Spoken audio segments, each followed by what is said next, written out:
നമസ്കാരം. നമ്മളിപ്പോൾ പറയുന്നത് നമ്മുടെ വീടിനകത്തൊക്കെ വയ്ക്കുന്ന ഇൻഡോർ പ്ലാന്റിന് നമുക്ക് വീട്ടിൽ തന്നെ ഉണ്ടാക്കാൻ പറ്റിയ ഒരു വളമാണ്. ഇപ്പോൾ നമ്മളിതുപോലെ പഴത്തിൻ്റെ തൊലിയൊക്കെ നമ്മളെ വീട്ടിൽ കാണും. അത് നമ്മൾ ആദ്യം ഒരു കത്രികയ്ക്ക് ഇതുപോലെ കട്ട് ചെയ്തെടുത്ത് നല്ലതുപോലെ വെയിലത്ത് വെച്ച് ഒന്ന് ഉണക്കിയെടുക്കുക. 2-3 ദിവസം കഴിയുമ്പോഴത്തേക്ക് അത് നല്ലതുപോലെ ഉണങ്ങി വരും. അപ്പോൾ മാക്സിമം നല്ലതുപോലെ ഉണക്കിയെടുത്തതിന് ശേഷം മിക്സിയുടെ ജാറിലോട്ട് ഇട്ടിട്ട് ഒന്ന് പൊടിച്ചെടുക്കുക. നല്ലതുപോലെ പൊടിച്ചെടുത്തതിന് ശേഷം നമ്മൾ ഇതിൽ നിന്നും കുറേശ്ശെ ഓരോ സ്പൂണ് അര സ്പൂണൊക്കെ വെച്ചിട്ട് നമ്മുടെ ഇൻഡോർ പ്ലാന്റിൻ്റെ മുകളിലും ചെറിയ രീതിയിൽ ഇട്ട് കൊടുക്കുകയാണെങ്കിൽ, ഇതൊക്കെ ഇൻഡോർ പ്ലാന്റിനുള്ളതാണ്, ഇട്ട് കൊടുക്കുകയാണെങ്കിൽ നമുക്ക് നല്ലൊരു വളമാണിത്.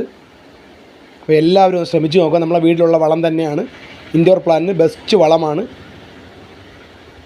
അപ്പോൾ വീഡിയോ ഇഷ്ടപ്പെട്ട് കഴിഞ്ഞാൽ നിങ്ങളെല്ലാവരും ഒന്ന് മാക്സിമം ഷെയർ ചെയ്യുക. എല്ലാ ഇൻഡോർ പ്ലാന്റും ഉപയോഗിക്കാം.